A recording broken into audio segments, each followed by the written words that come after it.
Joueurs et joueuses, bonjour, le Père Noël Courriou vous apporte ce que vous attendez tous, l'épisode du journal du JRPG du mois de décembre. Pour une fois, pas de grosses sorties ce mois-ci, vous allez pouvoir garder vos sous pour faire des cadeaux à vos proches. Par contre, pas mal d'annonces et de précisions concernant les sorties de 2026. Si ce journal vous plaît, n'hésitez pas à vous abonner pour ne rien manquer des prochains épisodes. Vous pouvez également partager la vidéo ou utiliser un petit boost sur l'appli YouTube si vous souhaitez aider la chaîne. Et si vous appréciez ce que vous voyez et souhaitez me soutenir, vous pouvez à présent rejoindre la chaîne. Cela vous donnera, dans la mesure du possible, un accès anticipé de quelques jours aux vidéos. Pour le reste, installez-vous confortablement, nous voici partis pour ce journal du JRPG du mois de décembre 2025.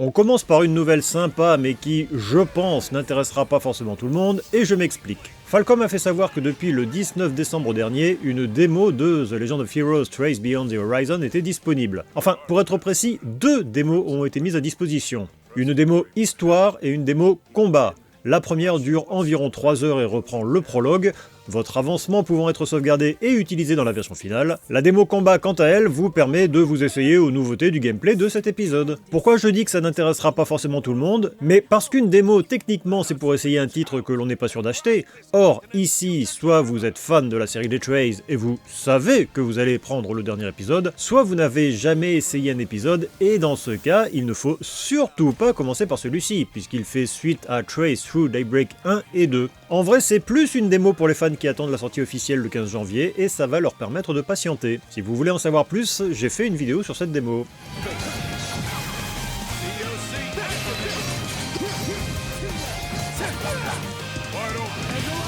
Je vous parle aujourd'hui de Varsapura, le dernier rejeton de MiHoYo, mais je sais pas si on est sur un RPG. Le jeu est présenté comme étant un monde ouvert avec un setting plus proche de ce qui se passe dans notre monde, à la différence de Genshin Impact qui était orienté Heroic Fantasy et Oncar Style Rail ou Zenless Zone Zero qui avaient des settings typés futuristes. Si le studio a mis à disposition une longue vidéo de 30 minutes qui permet d'en savoir plus sur le gameplay, concernant la date de sortie ou les systèmes sur lesquels il sera disponible, pour le moment, on n'en sait rien, donc à suivre.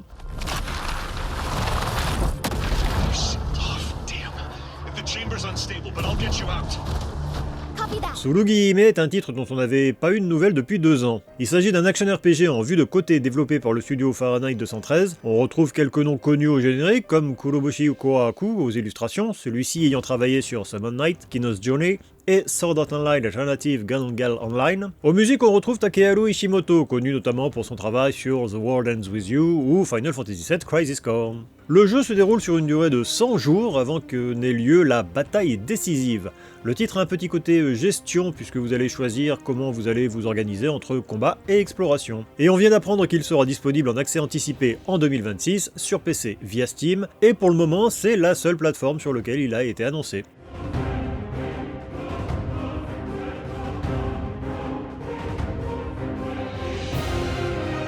Aishin Shoujo no Uraka Make You ou The Streamer's Alt Account Labyrinth. Alors celui-là, je vous en parle parce qu'il est vendu comme un visual novel RPG, mais les premières images font plus visual novel que RPG. Ça ne me gêne pas outre mesure, je suis fan des deux styles, mais j'ai un peu peur que le côté RPG soit moins présent, même si la communication officielle parle de donjons à traverser. Bref, on est ici sur un titre signé par le studio Acacia, dont ce n'est pas la première création. Par contre, ça sera leur première sortie à avoir le droit à une version anglaise. Je vous avoue que la direction artistique me plaît plutôt pas mal, donc je mets ça dans la liste des jeux à surveiller.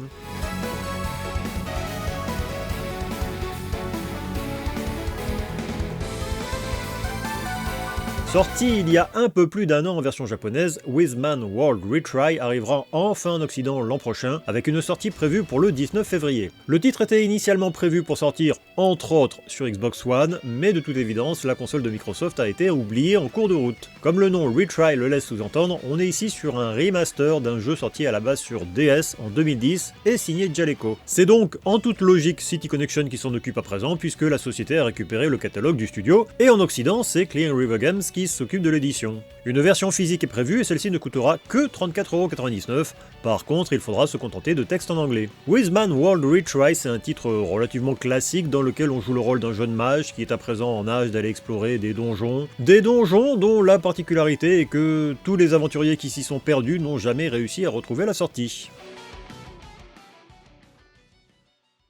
The God Slayer est un action RPG développé par le studio Pathea Games et réalisé dans le cadre du PlayStation China Hero Project. Il avait été annoncé il y a 2 ans et on n'avait pas eu de nouvelles depuis. On a eu le droit ce mois-ci à quelques informations, ainsi qu'un premier trailer. Niveau scénario, c'est Avatar. L'animé, pas celui de Cameron, avec un monde dans lequel certains humains ont appris à maîtriser le ki et le transformer en pouvoirs élémentaires, feu, eau, terre, métal et bois, d'où leur nom, les élémentalistes. Ce qui ne plaît pas trop aux célestes, les divinités locales qui vont décider d'aller exterminer tout ce petit monde, et vous jouez Cheng, un jeune homme dont la famille a été massacrée par les célestes. Techniquement ça a l'air plutôt joli, et pour une fois il y a un peu de couleur dans le trailer, ça nous change des autres jeux chinois qui sont toujours dans des teintes très sombres.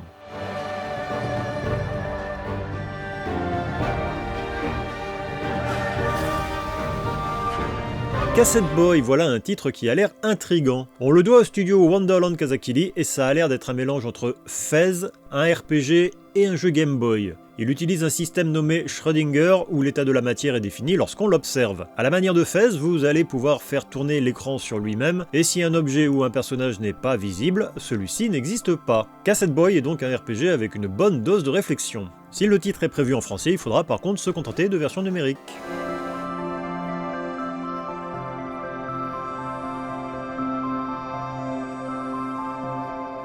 Vous aimez Fairy Tail et les jeux de cartes ? Bonne nouvelle, Fairy Tail Dungeons, déjà disponible sur PC depuis 2024, débarque ce mois de janvier sur Switch également, et pour ceux qui possèdent la version PC, une mise à jour massive est prévue en même temps que la sortie sur la console de Nintendo. Au programme, l'équipe passe de 5 à 10 personnages, un nouveau labyrinthe fait son apparition, des nouveaux niveaux de difficulté sont disponibles, et de nombreux ajouts sont au programme. Nouvelles quêtes, nouvelles cartes magiques, nouvelles compétences, nouveaux monstres, et j'en passe. Fairy Tail Dungeons est un mélange deck builder et roguelite, avec un joli style en pixel art dans lequel vous allez retrouver différents personnages issus du manga de Hiro Mashima. Celui-ci n'est pas vendu très cher, 13,79€ en plein tarif, et les critiques sur Steam sont très positives.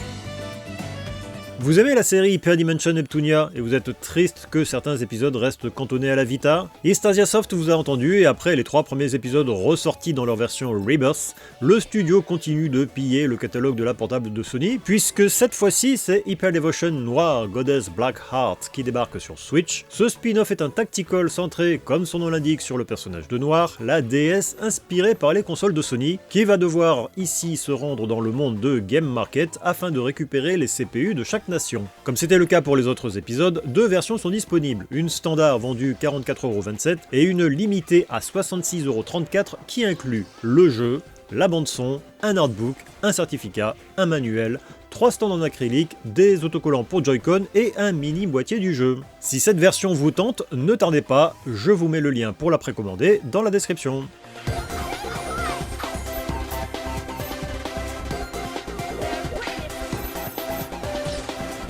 A la base, Gachiakuta c'est un manga signé Kei Urana, commencé en 2022 et édité chez nous par Pika. C'est également un animé débuté l'an dernier et disponible chez Crunchyroll. Et accessoirement, c'est un animé que j'ai envie de voir par curiosité, vu qu'on retrouve Taku Iwasaki aux musiques. Compositeur que l'on retrouve sur un paquet de trucs très cool comme Gurren Lagann, la première saison de JoJo's Bizarre Adventure, ou Gatchaman Crowds, mais là je digresse sévère. Bref, il faut croire que la série connaît son petit succès, puisque le studio coréen Come To Us a annoncé qu'il allait adapter l'univers à la sauce Survival Action RPG. Si on connaît les systèmes sur lesquels le jeu sortira, on ne connaît ni la date, ni les langues pour le moment, bref, à suivre.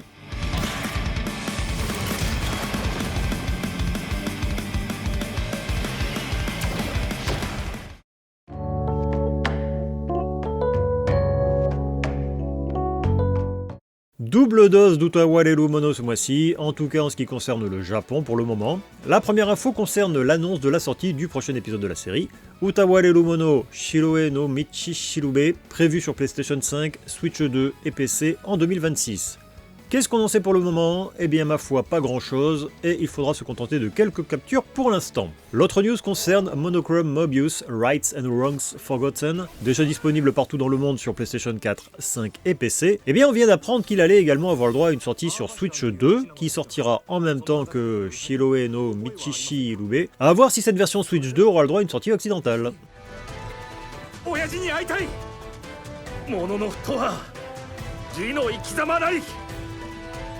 Le studio Antagram a annoncé la sortie de Go Hell Go Go Tokyo Toshitego, qui est une version améliorée de Go Hell Go Tokyo Toshiteko. Ce dernier était disponible sur PlayStation 4, Switch et PC et n'était jamais sorti du Japon.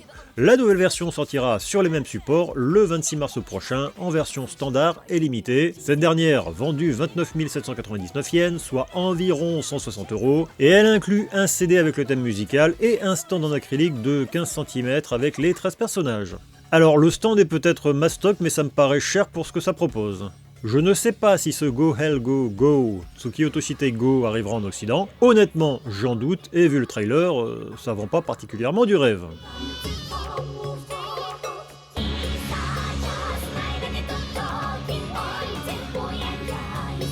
Annoncé il y a quelques mois sous le titre Curse, le développeur Guru Guru et l'éditeur Nissa ont annoncé officiellement Curse Warrior, un dungeon RPG qui semble, ma foi, assez fortement inspiré de Darkest Dungeon, avec un style un peu plus japonais et une sortie prévue sur PlayStation 4 et 5 et Switch. Comme le nom l'indique, le concept de malédiction est au cœur du gameplay. Vous ne pourrez pas traverser un donjon sans vous faire maudire, mais dans certains cas, celles-ci pourront être à votre avantage. Le titre est prévu pour sortir au Japon le 26 mars prochain. Nissa oblige, je serais très étonné que ce Curse Warrior ne débarque pas en Occident d'ici quelques temps.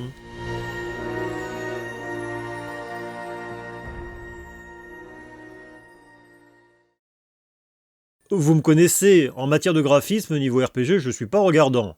Et s'il y a un jeu à plus à proposer qu'on ne voit au premier regard, j'ai envie de me laisser tenter, mais là, ça va être compliqué.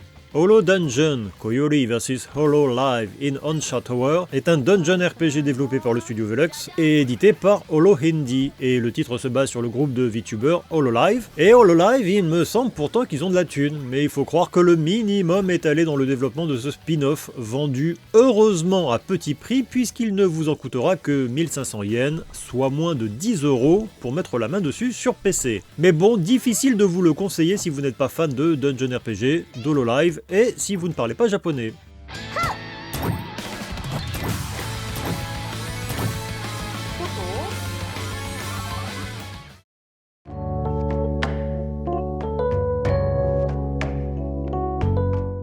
Il était temps, Square Enix se réveille, et s'il faudra attendre encore un peu avant que les jeux soient disponibles le 22 janvier prochain, en attendant, des démos de Final Fantasy VII Intergrade sont disponibles pour Xbox Series et Switch. Chose amusante, si pour télécharger la version Xbox Series il suffit d'aller sur le Microsoft Store, dans le cas de la Switch, vous aurez besoin d'un code. Je vous mets la liste des différents codes en fonction des régions à l'écran, ainsi que dans la description de la vidéo. J'allais dire ça sera plus facile pour faire copier-coller, mais à la différence du PSN, je ne crois pas qu'on puisse enregistrer un code Nintendo depuis un navigateur. Enfin bref, vous allez pouvoir faire péter le premier réacteur Mako directement depuis le confort de votre lit.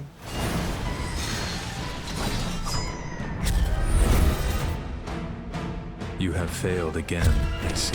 Double dose de jeux ID Factory qui vont ressortir l'an prochain sur PC. Le premier c'est Mado Monogatari Fia and the Wondrous Academy, disponible depuis juillet dernier en Occident sur PlayStation 4 et 5 et Switch. Le titre aura le droit à un portage prévu sur PC via Steam pour le printemps prochain. Comme c'était le cas pour la version originale, il faudra se contenter de sous-titres en anglais. Il s'agit du dernier épisode d'une vieille série de dungeon RPG qui avait vu le jour en 1993, dans lequel on joue le rôle d'une jeune fille qui arrive dans une école de magie. Si vous voulez en savoir plus, une vidéo avec mes premières impressions sur la version PlayStation 5 est disponible sur la chaîne. Le second titre, c'est Calamity Angels Special Delivery. Alors qu'on attend les versions console, à savoir PlayStation 4 et 5 et la Switch, pour le 17 février prochain, ID Factory a fait savoir que la version PC arrivera courant 2026, sans qu'on ait plus de détails. Comme c'est le cas pour la version console, le titre n'aura le droit qu'à des sous-titres en anglais. Calamity Angels Special Delivery, c'est un RPG dans lequel on joue le rôle d'une équipe de livraison de colis qui va devoir remplir sa mission en affrontant des ennemis et d'autres sociétés qui auront décidé de leur mettre des bâtons dans les roues.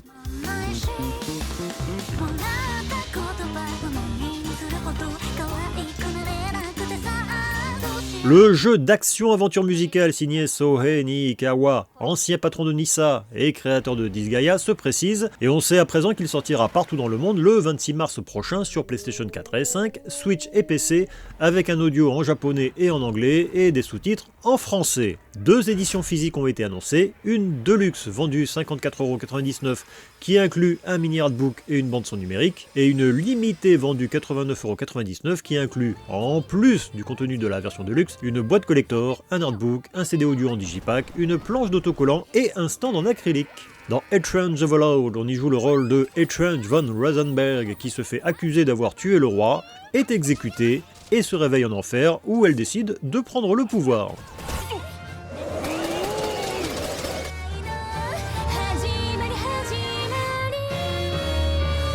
Continuons la liste des ressorties avec cette fois-ci Rune Factory Guardians of Azuma, déjà disponible sur Switch, Switch 2 et PC depuis le 5 juin dernier, et qui revient cette fois-ci sur PlayStation 5 et Xbox Series le 13 février prochain en version physique et toujours en français. Pour rappel, c'est le dernier épisode de la série Rune Factory où, comme vous pouvez le voir sur les images, on est ici sur un setting inspiré du folklore japonais. Plusieurs éditions sont prévues, une seule en physique et en standard à 59,99€, et différentes éditions numériques seront disponibles.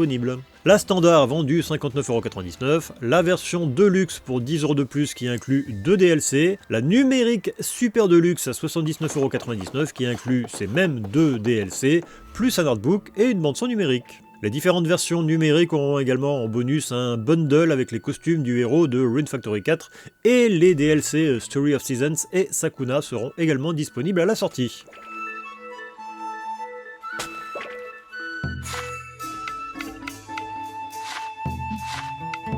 A l'occasion des 30 ans de la série Tales of, le 15 décembre dernier, Bandai Namco a publié une vidéo commémorative revenant sur les principaux épisodes de la saga, le tout accompagné d'un petit mot qui nous dit « La série Tales of célèbre son 30e anniversaire le 15 décembre 2025, 30 ans d'histoire rendue possible grâce à vous tous. Ce cap des 30 ans n'est pas une fin, mais le début d'une nouvelle aventure. Nous continuerons à perpétuer le style unique de Tales of, apprécié de plusieurs générations, et à tisser des histoires avec vous.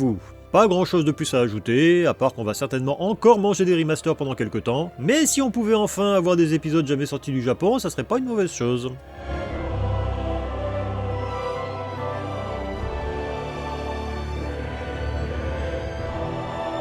Annoncé il y a quelques mois, Mega Man Star Force Legacy Collection se précise. Il s'agit de la dernière compilation autour du Blue Bomber qui se concentre sur le spin-off Mega Man Star Force, comme l'indique le titre. Si j'en parle ici, c'est évidemment parce que ce spin-off est orienté RPG, et on y retrouve 7 jeux qui étaient sortis à l'origine sur Nintendo DS, et je vous affiche la liste à l'écran. Cette compilation sera disponible sur à peu près tous les supports, PlayStation 4 et 5, Switch, Xbox One et PC, au tarif de 39,99€. En Europe, il faudra se contenter d'une version numérique.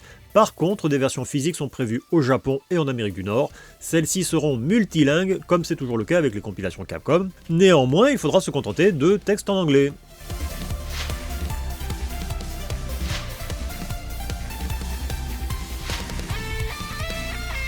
Ariana and the Elder Codex se précise et on sait à présent qu'il sortira chez nous le 24 mars prochain. Il s'agit d'un titre développé par Hyde et édité par ID Factory dans lequel on joue une jeune bibliothécaire qui va sauver le monde avec ses pouvoirs magiques de bibliothécaire. Le titre un petit côté VanillaWare, même si ça ne vaudra certainement pas les créations du studio. Il est prévu sur PlayStation 4, 5 et Switch avec des textes en anglais, il faudra se contenter d'une édition standard et celle-ci est précommandable sur Amazon au tarif de 47,99€.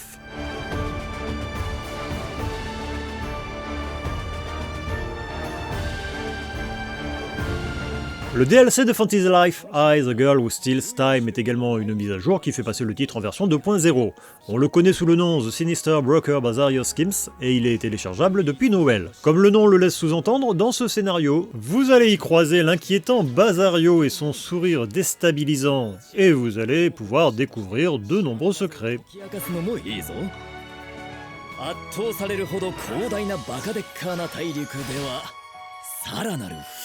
Bon, le titre de la news résume tout. Square Enix a annoncé que les Final Fantasy Pixel Remaster et la série Octopath Traveler avaient atteint l'un comme l'autre les 6 millions de ventes. Dans le cas des Pixel Remaster, c'est sur l'ensemble des 6 épisodes, donc certainement majoritairement Final Fantasy 4 et Final Fantasy 6, et un peu du reste. A noter que si vous avez acheté la version physique ou un pack avec les 6 jeux en édition numérique, ça compte comme 6 ventes. Dans le cas d'Octopath Traveler, pas plus d'infos sur le détail par épisode, même si on sait que le premier s'était extrêmement bien vendu, le second déjà beaucoup moins, ce qui explique en partie pourquoi le 0 n'a pas eu le droit à sa version française. Les prévisions de vente ne devaient pas être extrêmement élevées.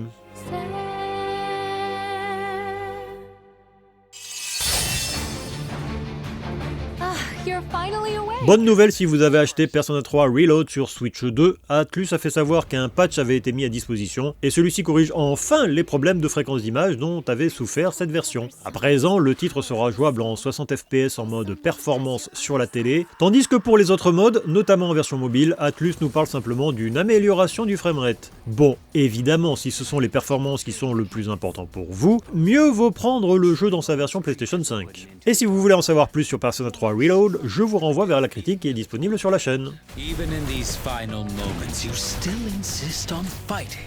I couldn't handle it if the time we spent together disappeared.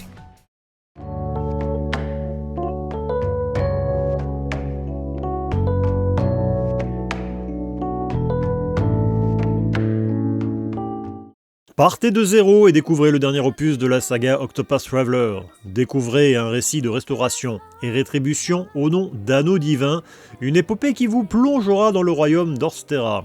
Vous y retrouverez des éléments familiers, tels que les graphismes HD 2D typiques de la saga, un mélange de pixel art rétro et de 3D, la possibilité d'utiliser des path actions de votre choix, et le système break et boost pouvant déterminer l'issue d'un combat. De plus, découvrez des caractéristiques inédites telles que la création de personnages et la possibilité de reconstruire votre village natal. Octopath Traveler 0, c'est la dernière grosse sortie de l'année, et à moitié un rendez-vous manqué pour Square Enix. À moitié, parce que si le titre est excellent, on ne peut s'empêcher d'avoir la sensation que Square se tire une balle dans le pied en nous proposant le titre qu'en version anglaise. Pour les amateurs de version physique, Octopath Traveler 0 est disponible en version standard et collector. Enfin, était disponible en version collector, puisqu'au moment où vous voyez cette vidéo, celle-ci n'est plus trouvable sur le site de Square Enix. À titre d'information, pour 229,99€, vous pouviez mettre la main sur cette édition qui incluait une réplique de l'anneau du porteur de la flamme, des cartes à jouer du voyageur, des dés à 8 faces de la richesse, du pouvoir et de la renommée, un tapis de jeu du continent d'Ostera, le CD d'arrangement Break and Boost Volume 3 et un artbook. Si vous voulez en savoir plus, la vidéo avec mes premières impressions est disponible sur la chaîne, et il faut que j'aille trouver le temps de le finir à présent. I finally understand what's truly important to me. Let's do our best to rebuild Wishvale into the place it used to be. Ce n'est pas un récit héroïque, mais le témoignage d'une observation historique.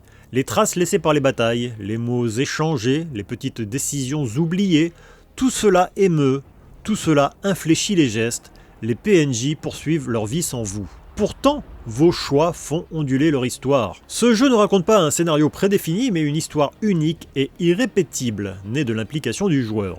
The End of History est un jeu de stratégie qui débarque un peu sans prévenir, puisque jusqu'à ce mois de décembre, on n'en avait jamais entendu parler, et tout à coup, le développeur Tatami Beya et l'éditeur Worldmap annoncent que le titre débarque en accès anticipé sur Steam au tarif de 27€ et une démo est disponible. Il n'y a pas de scénario préétabli et chaque partie pourra déboucher sur un dénouement différent. Les premiers retours sont plutôt positifs, même si certains lui reprochent des problèmes de gameplay, chose à laquelle on peut s'attendre sur un titre en accès anticipé.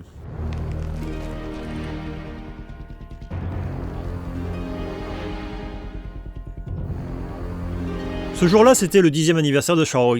Elle se retrouva dans un sous-sol vide et dangereux, où des pièges et des ombres inquiétantes l'attendaient. Charois ne se souvenait pas de ce qui s'était passé avant son arrivée en ces lieux. La seule chose dont elle se rappelait, c'était qu'on lui avait dit qu'elle atteindrait le niveau le plus profond. Ainsi commençait l'aventure à la recherche du trésor enfoui dans les profondeurs. Charois Into the Deep, c'est un titre à côté duquel j'étais complètement passé jusqu'à sa sortie. On est ici sur un petit jeu indépendant qui, soyons honnêtes, n'est pas très beau, mais il n'est vendu que 4,99€ et les premiers retours sont certes peu nombreux, mais plutôt positifs. Si on y dirige une jeune héroïne, le scénario semble relativement sombre et il propose différentes fins. Ce roguelike de deck building original combine stratégie et hasard grâce à un système de rouleau. En tant que fidèle serviteur d'une mystérieuse sorcière, vous l'aidez à devenir plus puissante en obtenant, enchaînant et faisant évoluer des objets pour créer de puissantes synergies. L'or gagné en combat permet d'acheter de l'équipement avant de s'aventurer dans la forêt. Les debuffs sont difficiles, mais au fil des tentatives, vos choix stratégiques et votre chance vous permettront de progresser toujours plus loin. À vous de trouver la bonne approche pour briser la malédiction qui la lie.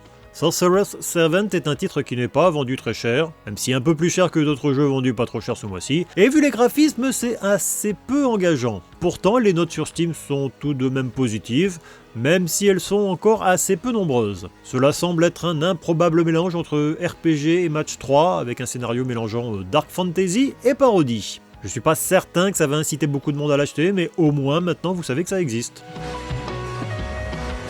Niluas, une androïde qui s'est soudainement activée 276 ans après l'extinction de l'humanité, a mystérieusement perdu la mémoire. Accompagnée de Naïve, son IA de soutien intégré, elle part à la recherche de ses souvenirs perdus, de la vérité derrière son activation et du mystère entourant la disparition de l'humanité. Alors qu'elle affronte des figures énigmatiques surgissant de nulle part et des androïdes hostiles, quelle vérité finira-t-elle par découvrir ? L'avantage, c'est que comme l'actualité est pauvre en sortie, ça me permet d'aller gratter un peu plus que d'habitude et de trouver des jeux à côté desquels on serait peut-être passé. Tale of Android of the Apocalypse est un titre qui pourrait me plaire. Il y a des mechas et une héroïne qui semble complètement hors d'à propos puisqu'on va diriger Niluas, une androïde toute mignonne qui se réveille dans un monde en ruine. Si les critiques sont peu nombreuses, elles sont néanmoins largement positives. Je vais mettre le jeu dans ma wishlist et je verrai bien un peu plus tard.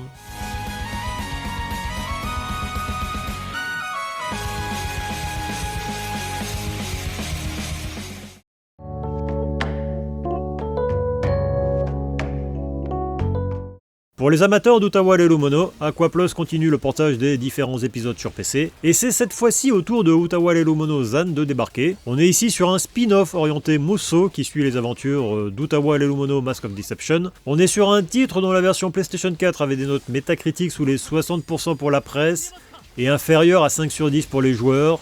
Difficile de vous le conseiller dans ces conditions, surtout qu'apparemment la version PC a quelques problèmes techniques pour le moment.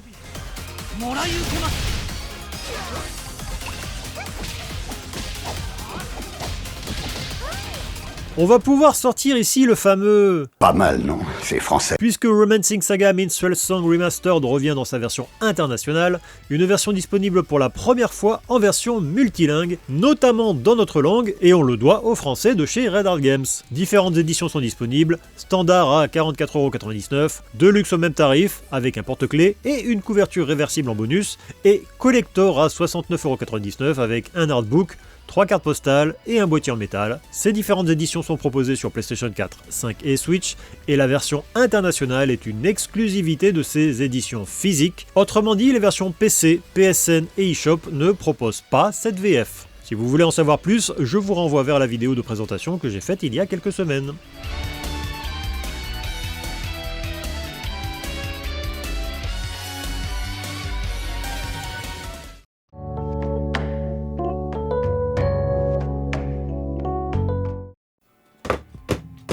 Et bonjour, alors ce mois-ci j'ai 2 séries de Figgies à vous présenter.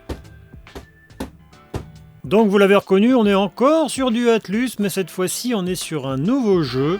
Alors nouveau jeu dans les Figgies, hein, on est sur du Catherine. Donc déjà on va commencer par le début, les Figgies, qu'est-ce que c'est? Ce sont des objets à collectionner que l'on doit à First for Figures, que l'on connaît surtout pour leurs très très grosses figurines, mais ici c'est plus petit, c'est moins cher. Ça se met où vous voulez, c'est plus des petits objets de décoration qui sont pensés pour être collectionnés, on va voir ça tout de suite. Je vous montre dans le détail. Et voilà, donc on a Vincent, Catherine et Catherine. Enfin Rin techniquement. D'ailleurs ça me rappelle que si j'ai fait Catherine sur PlayStation 3, je n'ai toujours pas fait la version full body, alors que j'ai l'édition collector qui traîne sur PlayStation 4. Honte à moi. Et comme vous le voyez sur les images, vous ne pouvez pas en prendre qu'un seul. Vous êtes obligé de tous les prendre parce que ça forme une frise. Pour être précis, hein, c'est quoi le principe des Figgies? Donc c'est qu'à chaque fois vous avez cette petite figurine, on va dire, cet petit objet de collection, qui est en caoutchouc avec 2 aimants à l'arrière, ce qui fait que vous pouvez le mettre sur le stand qui est vendu dans chaque boîte, ou alors vous pouvez le mettre n'importe où ailleurs. Sur un frigo ça rend très bien, c'est plus sympa que les régions qu'on trouve dans les boîtes de pizza. Et à chaque fois vous avez De côté, vous avez vu hein, ce côté-là qui forme une frise, mais vous avez également un truc qui est plus standard, qui est le même derrière chaque figurine, où ça représente la série en général. Donc les Figgies, comme le nom l'indique, ça se trouve sur le site figgies.com. C'est un site qui est situé à l'étranger, mais tous les gens qui ont commandé dessus m'ont fait savoir qu'il n'y avait pas de frais de douane à l'arrivée, ça c'est plutôt cool. Ce sont des figurines qui sont vendues 14,99€. Plus vous en achetez, plus vous avez des réductions. Il me semble que si vous en prenez une dizaine, vous avez les frais de port qui sont offerts. Et surtout, si vous utilisez le code Couriou5, eh bien vous avez le droit à 5% de réduction sur toute commande de plus de 50€. Je le dis à chaque fois, hein, mais je suis obligé, si jamais c'est la première fois que vous tombez sur une de ces vidéos, les Figgies, hein, c'est plein de choses. Surtout du jeu vidéo, un petit peu d'animation. En jeu vidéo, c'est du Megaman, du Castlevania, c'est du Shin Megami Tensei, c'est du Skies of Arcadia. Beaucoup de choix, en animé un petit peu moins, avec du Freerun, du Cowboy Bebop. Mais évidemment, les choses s'étendent, les nouvelles séries se développent au fur et à mesure. A savoir également que vous avez ici un petit aimant que vous pouvez coller directement sur le mur. Ça vous permet de démonter le morceau de métal qui est ici si vous voulez tous les afficher sur un même mur. Et également dans chaque boîte vous avez un ticket avec un code à gratter. Alors non seulement vous avez une application qui vous permet de gérer votre collection, puis vous avez des points et ça vous permet de récupérer des récompenses. C'est plutôt cool. Je vous avoue que je la trouve très sympa cette série Catherine. Elle rend très bien. Vous pouvez les retrouver sur le site figgies.com et puis pour rappel, hein, 5% de réduction sur toute commande de plus de 50€ avec le code Couriou5. Nouvelle vague de Figgies, mais cette fois-ci il n'y en a que 3, ça va être plus rapide. Donc là c'est la deuxième vague, il y a quelques temps je vous avais montré le protagoniste, Yukari et Junpei, cette fois-ci on a Akihiko, Mitsuru et Fuka. Je sais pas s'il va y avoir une troisième vague, j'aimerais bien avoir Koromaru donc j'espère.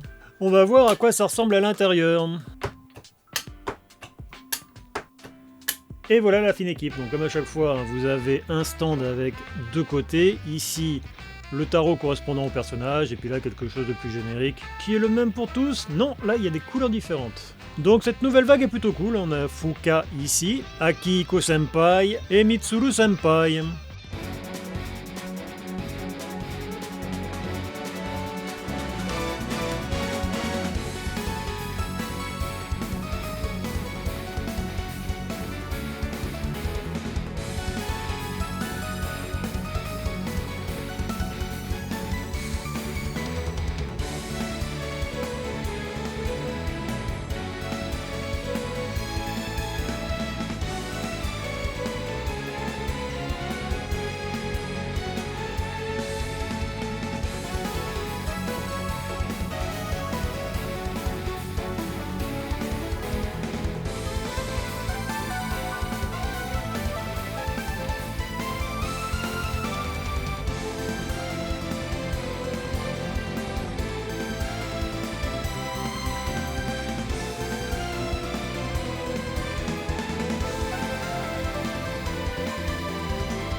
Voilà, la vidéo est terminée, j'espère qu'elle vous a plu, que vous avez découvert des nouveaux jeux, je serais curieux de savoir quelle news vous hype le plus et pour quelle sortie vous avez craqué.